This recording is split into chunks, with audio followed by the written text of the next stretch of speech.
I'll let you. Please.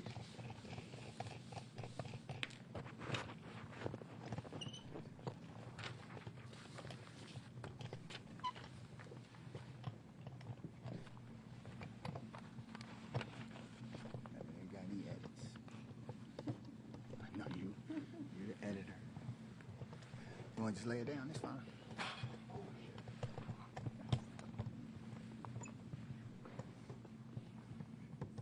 If you break it, George, you're going to have to pay for it. Yeah. There's a lawsuit that might jokes be made right now. Hey.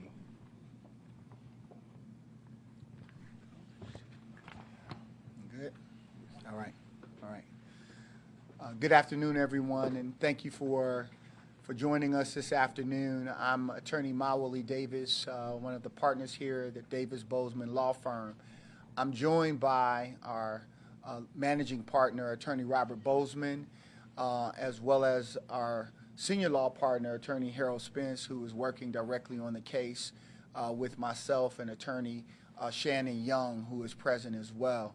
We have been investigating the death of Cornelius Taylor, and that investigation has revealed some troubling facts, especially in light of the recent police incident report that was released.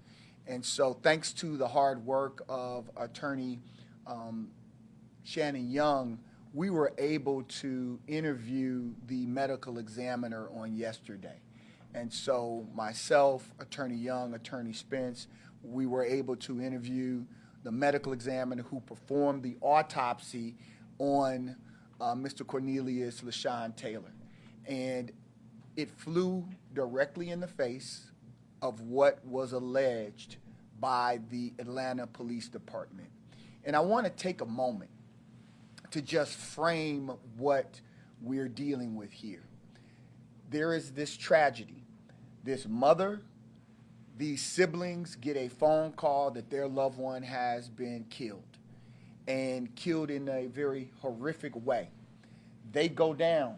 On Sunday, they go worship at Ebenezer, and then they come out and they go and see the tent where Cornelius was living. And then they see his blood in that tent. And it is unimaginable to have to look in an Atlanta city street and see your loved one's blood spilled. And that was, in fact, what they saw. That's what we saw. And so, of course, we began to ask questions. How did this happen? What happened? And by all accounts, he was crushed by a heavy piece of equipment, whether it's a bulldozer, a front loader, but he was crushed by a heavy piece of equipment, and that led to his death. Well, to be re-victimized, they are then confronted with an incident report, and on that incident report, it says suspected cause of death, overdose. Overdose. And so we were stunned that they would have the audacity to put in writing something as ridiculous as a man being run over by a heavy piece of equipment that the suspected cause of death was an overdose. But that's our feelings. The family, they were heartbroken. They felt like here is a character assassination. Here is an attempt by the city of Atlanta, once again, to shuck their responsibility for this loss of life. And the investigation that we conducted led us to the medical examiner, and it forced us to have this press conference. We didn't want to have to put them through this again. We didn't want them to have to face the cameras and the lights as they are trying to prepare for this funeral on Monday. But we had to in order to combat this falsehood. This, unfortunately, is very much like what we saw in Katherine Johnston. If you all remember, Katherine Johnston was a 92-year-old grandmother who was just in her home in Atlanta, minding her own business, when the Red Dog unit kicked in that door, going to the wrong house, and they shoot her. And rather than acknowledge that they were wrong, they handcuffed this 92-year-old woman and let her bleed out. And then they created another narrative, and what they put out in the media and for public consumption was that she was selling dope out of her house. Do you see the similarities in how they seek to use drugs as a way to deflect and to criminalize the victim? And so that's one example. If you look as recently as George Floyd, if you look at the initial police reports on George Floyd in Minneapolis, this is a pattern where they attempt, again, to redirect people, to misdirect people about the true source of a victim's death. And so I'm going to move and allow Attorney Spence to disclose and lay out the specific injuries that we were able to determine based on our interview with the medical examiner on yesterday afternoon, so that you can have an understanding. I will say this: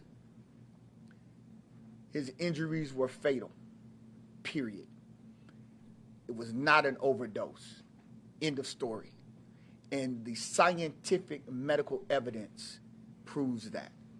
And so, Atlanta, your attempts to assassinate this victim's character has failed yet again. Attorney Spence.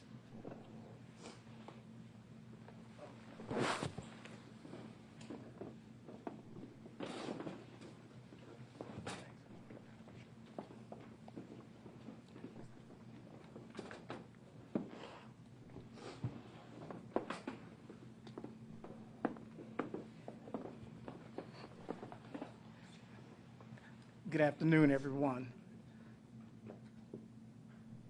We're here because a conscious decision was made to try to suppress the interest of the public in the death of Cornelius Taylor. If you believed that he died of a drug overdose, then interest in his death would quickly wane. Interest in any movement concerning the unhoused might lose its steam. Those were the objectives of this false narrative that he died of a drug overdose. Through the efforts of Attorney Shannon Young, we were able yesterday to speak with the medical examiner who performed the autopsy on Cornelius Taylor's body, providing her with a vantage point looking inside of his body that no other human being on planet Earth has had. When we spoke with the medical examiner, we had three principal questions. What were Cornelius Taylor's injuries? Were those injuries consistent with his body having been run over by a piece of heavy equipment or machinery? And were those injuries the cause of his death? Let's take each of those questions, and I'll tell you what the medical examiner told Attorney Davis, Attorney Young, and me. What were his injuries? He suffered massive internal injuries. Orthopedically, he suffered a split pelvis. And the doctor struggled to explain this to us. Then she said, well, let me give you a lay example. Stand. She told each of us to stand. Stand up. Put each of your hands on your hips. Take your left, where your left hand is, draw a line diagonally across your pelvis to the right side. That diagonal line was where his pelvis was not fractured, but split. It was torn asunder. That's how she explained it to us. She also told us that he suffered other serious internal injuries to his spleen, a lacerated and crushed spleen, and a lacerated and crushed liver. So these are the physical injuries that he suffered. Would an overdose produce a split pelvis? Would an overdose produce a lacerated spleen or liver? No, would not. So those are the injuries that he suffered. Then we ask her, the injuries that you described, were these injuries consistent with his body having been run over by a piece of heavy machinery? She said, absolutely. That it would have taken tremendous force to produce the kind of pelvic injury that she observed when she opened his body up. We ask her, if he had survived for any period of time, and according to the police report, we know that he did survive for some period of time, we ask her, would these injuries have been painful? Incredibly painful is how she described it. Doesn't take much to imagine that if a multi-ton vehicle or piece of equipment ran over your body, that it might cause injuries that would be painful. So she told us, yes, these injuries are absolutely consistent with a piece of heavy machinery having run over his body. And finally, we asked her, were these injuries the cause of his death? Absolutely, she told us. These injuries were the cause of his death. So let's dispel this narrative. He suffered injuries, physical orthopedic injuries that were the result of his body being run over by a piece of heavy machinery, and these injuries were the cause of Cornelius Taylor's death. Because this narrative had been out here, because of the incident report, if he had drugs of some type in his system, would this have made a difference? Would a person who had these types of injuries, but no drugs in his or her system, would that person have survived? No. The drugs had nothing to do with these injuries, these fatal injuries that caused Cornelius Taylor's death.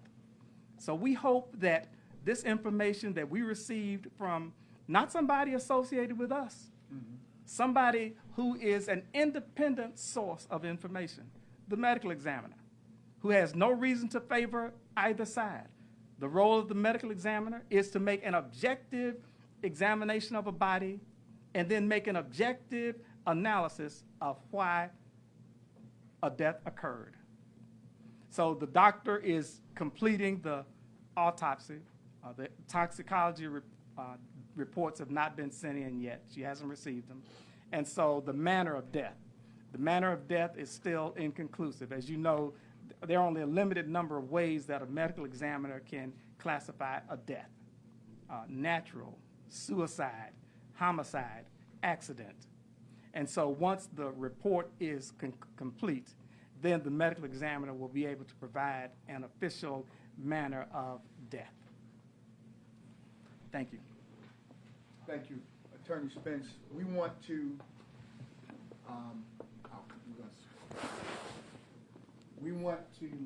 give the family an opportunity to share a couple of items of importance for the family. And we have had the honor of representing a lot of families in the Atlanta and Georgia in very, very difficult times. And this family they've made some decisions about what's important to them. And we think that it's important for you all to know what's important to them is beyond, because everyone keeps asking us, where's the civil lawsuit? I hope by now many of you all know that we are a movement-building, community-focused law firm that is a part of a social justice ecosystem that seeks to transform the systems that continue to oppress predominantly Black, brown, and poor people. That is part of our mission. That is the work that we do. And so we're not just here to try to cast blame and jump off and file a lawsuit. We are here accompanied by these community organizers that have put their lives consistently in the social justice flow and movement. They work with the unhoused. They work to build affordable housing. And so we believe that it's appropriate for us and for this family to be in relationship with them so that we can figure out how Atlanta can move forward in a way that the unhoused are no longer unhoused, but they have permanent housing, and that there will not be another situation where Cornelius Taylor life is taken. And with that, I'd like for his mother, Lois Taylor, is here, and his siblings who he grew up with, Darlene and Derek, his cousin Antoinette has come here as well from Social Circle. They will be coming in mass from Social Circle and from the surrounding areas in Atlanta on February 3rd, this coming Monday, to come to Ebenezer to lift up Cornelius and to do much more than that. And I'd like for Darlene to share what they have chosen to do, which is extraordinary, especially as they continue to grieve. Thank you all for being here. The funeral is February 3rd at Ebenezer Church. After the funeral, we decided to do a horse-drawn carriage from Ebenezer to City Hall so that City Hall can see what they killed, who they killed. It is more than a body. He is my brother. So we want to march there silently, almost like silent anger, so that they can all see us stand together as a city. So I do ask that you all come and support. If you do not come to the service, please come and march with us, stand in solidarity. After the procession, we will go down to a private burial in Rutledge, Georgia, where he'll be buried. We'll come back to Atlanta. We will not do a repast. Instead, we have chosen to go feed the hungry, well, the homeless, the less fortunate. We will do it over on Wheat Street, where his community was.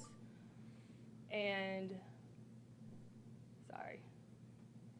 after that, we're just hoping to resurrect change. We're hoping that this won't happen again. Nobody else should be here thinking they could have called their sibling or their sibling would have called them or their cousin, whoever it is, only to find out they've been killed by the city that they loved. And then for the city, it's going too far. And then for the city to not only attempt to tarnish their character, but really just minimize them to a drug addict, because that's what it is. They're just trying to say he's a drug addict and he doesn't matter. But he did matter, and that's where they messed up, because he has a family, he has a support system, and I hope he has the city of Atlanta standing behind him as well. Please, guys, show up and show out. If not for me, please do it for Cornelius, because all of us have a Cornelius. Indeed. Thank you all. Any questions that you might have? Yes, George? Start with this. Like when Martin Luther King Jr. died in 1968, there's a horse-drawn procession that sounds an awful lot like this one. Is the horse-drawn carriage that you, is this an intentional comparison?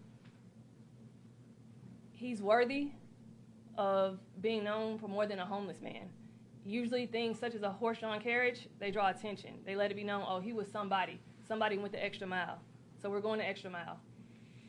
We also are reminded that Hosea Williams was also carried in a horse-drawn carriage.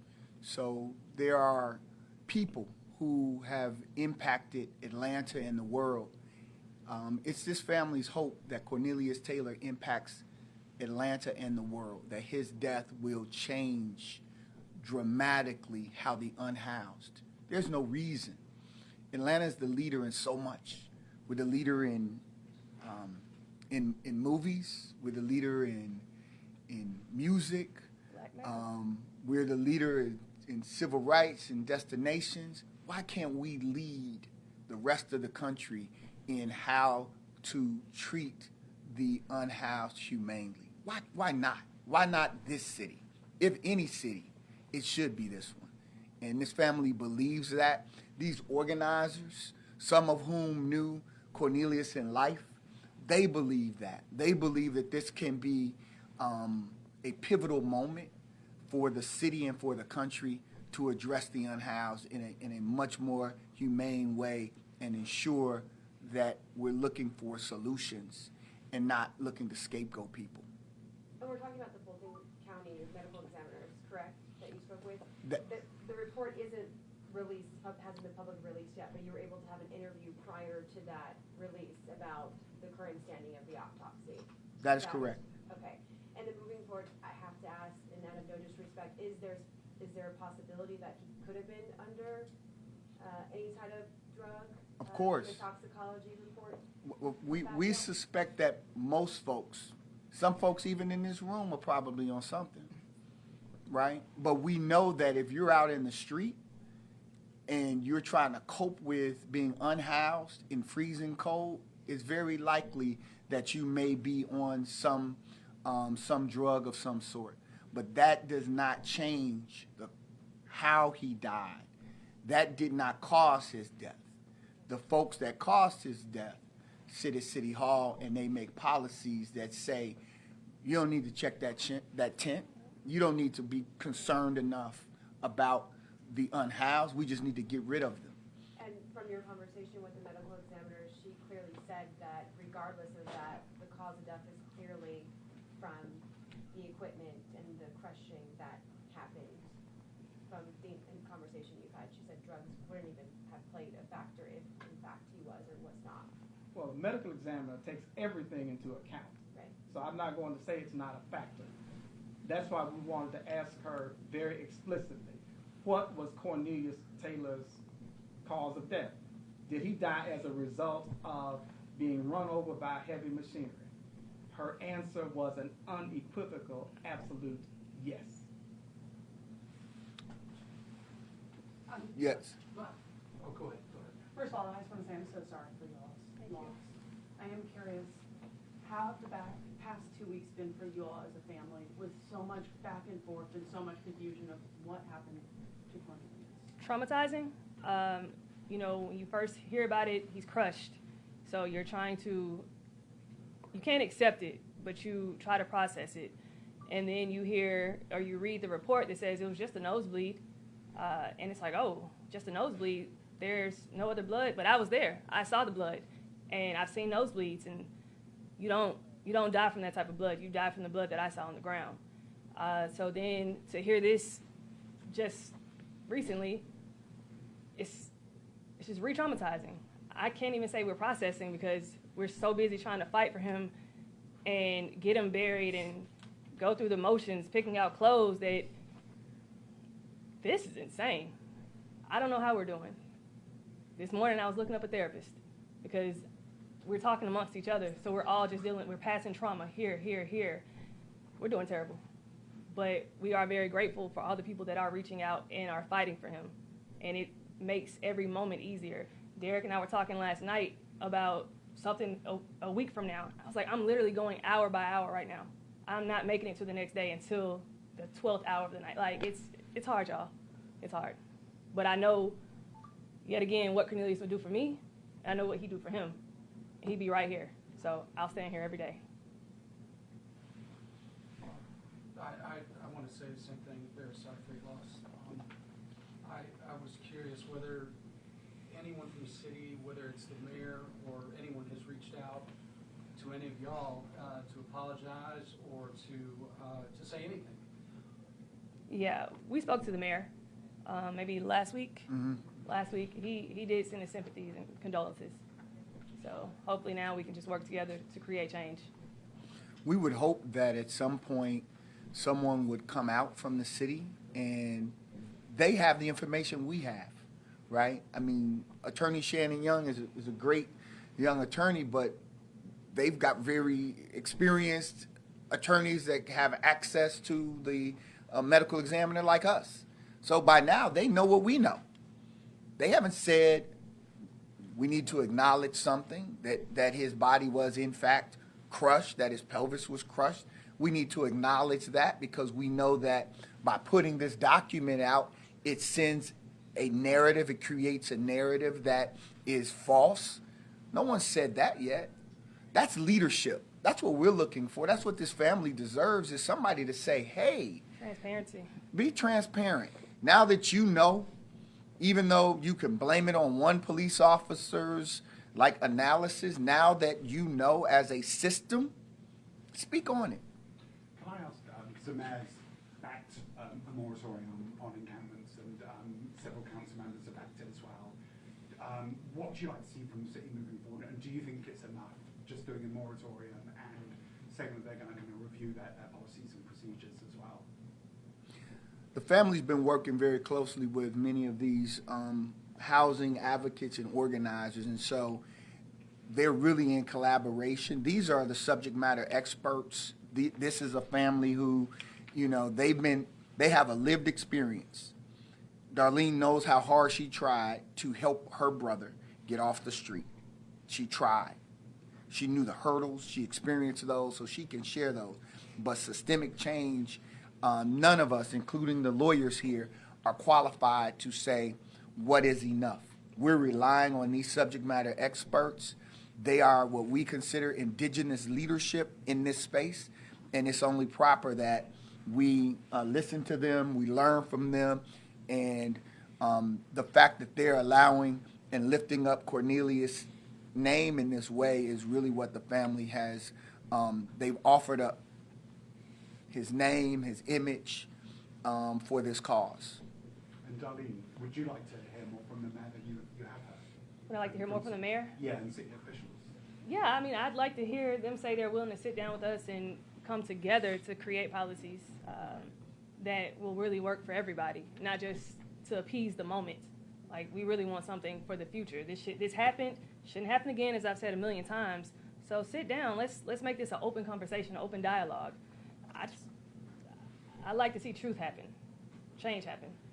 And I will say the mayor has offered to meet with the family in person again, so I don't want that to be the narrative. Yeah. He has offered to meet. We will meet. Obviously, right now, they're just trying to gather up folks from around to come to the funeral. And so in the appropriate time, the family will meet. And I know that the organizers and advocates have been reaching out, and there's been some collaboration there and some meetings. So we're hopeful that this is the moment that things change, that his name will be forever associated with a different kind of policy and a different looking city.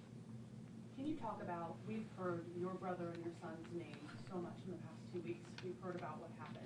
Can you tell us more about who he was? That we see his smile, but we didn't get the chance to get to know him. Cornelius was a bad comedian. He was a jokester. When we were younger, WWE was, well, it's probably still around, but it was around, and Cornelius was my teammate. And, you know, because I'm the youngest, he was the oldest. So he trained me up. He was a protector. He would give guidance however he could. He loved food, sweet potato pie to be specific, and chicken tenders. He could draw. He was very artistic. He liked to rap. He had a desire to get so much closer to being a family man again, like being all-inclusive. He was a man of God. He loved to read. He was an all-around, he was you and me. Like, he really was. The things you liked, he liked. The things you loved, he loved. The things you despised, he despised. He didn't, I remember I told him somebody broke in my car. He had a fit and was ready to protect me because he was a protector. He was an awesome guy. I don't know how I'm going to go on. You know, I listen to his voicemails, and I'm just grateful I even have that. But I don't know. He was a man of his word, too. Like he said, he called. He showed up however he could. Whatever that looked like for him, he showed up. Yeah, he was awesome, and he's going to be missed. And I know it's just not the family. It is the family he had outside of this room, the family he had in the community. And I know I'm not the only one that can vouch for him. He was an awesome guy. So the Thanks for city- asking. Yeah. The city took 10 days to release this initial incident report. An initial incident report doesn't generally take 10 days to release. the narrative from the report was written maybe 4 hours after the actual incident.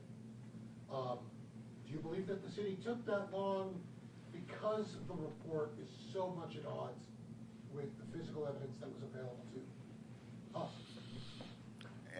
I don't know. It's kind of hard to speculate about the motives. Again, I gave 2 examples of how police reports and incident reports about very major, significant incidents involving victims have been skewed with Katherine Johnston and again with George Floyd. I think that the natural, unfortunate knee-jerk reaction is defend rather than be transparent. And that is a sad state of where we are, but that's why we're here.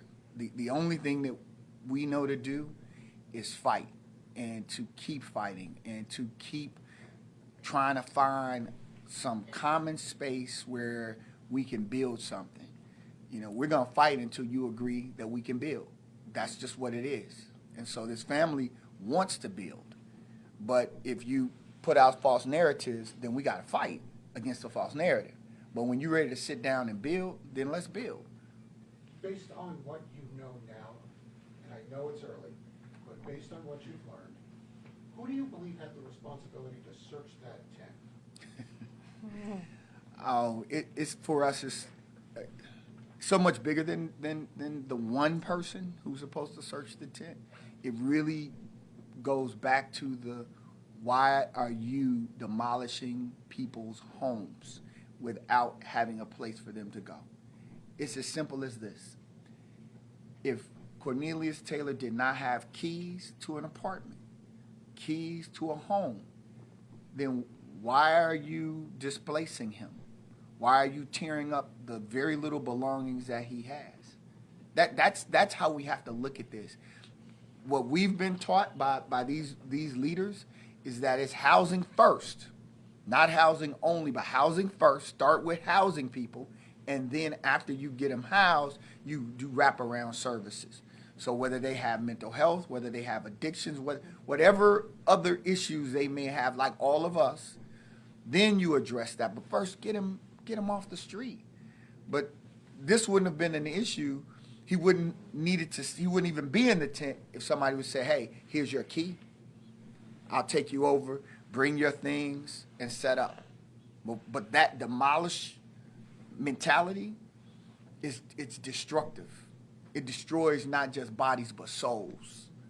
You're tearing up somebody's life when they can't find the little bit of stuff they've been able to cobble together and call their own, and then you trash it. That's a heart blow. I was told early on that by a city official that clearing this encampment had nothing to do with the Martin Luther King holiday events. Interesting thing was, I think 2 days later, another city official told me the exact opposite. Said, yes, we were clearing the encampment ahead of in preparation for the holiday events associated with Martin Luther King holiday. I've been told 2 different things. What's your understanding on which one's true? We don't have any evidence as to the motivation behind clearing the camp. We have also heard competing narratives about that, but it would be irresponsible for me to say that was it. Obviously, the timing was right before, so whatever it is, whoever called it, we believe that our investigation will ultimately reveal all of the different participants and the factors. That's what we're committed to. This family wants answers. We hope that the body camera footage will be shown to the family first. We know that should be in the coming days. Their objective is to get to Monday, have a beautiful funeral, a homegoing service, have a powerful silent processional, and again, please, City of Atlanta, Don't turn out all the police that you have. There's no need for that. This isn't about that. We were met with a show of force in City Hall the other day that was disturbing to this family, to this mama. She just wanted to walk up with the organizers and deliver a letter. Please don't do that on Monday. All we want to do is just process silently. And then they want to go, have a private burial, and then come back and feed his village. That's simple. After that, we'll figure it out from there. Just to follow up on George's question, do you know whether the city of Atlanta, they have in their policy regarding these sweeps or these, cleaning up the encampments, whether they specify how people are notified? I know they're notified, months and months in advance, whatever. But in the moments right before that equipment comes up, do they have a procedure in place or a policy? Have you seen that policy? We have not. We've seen I think what everybody has seen, like the days of leading up. Right. So we've seen that, but we have not seen what is the right before you take a heavy piece of equipment and run through somebody's house. Here's what you're supposed to do. Like that in and of itself is crazy to think. Like right before we tear down all that's left, here's what you do. Was there any loudspeakers that were used, any kind of bullhorn, or something that people could hear? Sylvia, you? I didn't hear anything about that. I didn't hear anything about that. Nolan, anything? Nothing.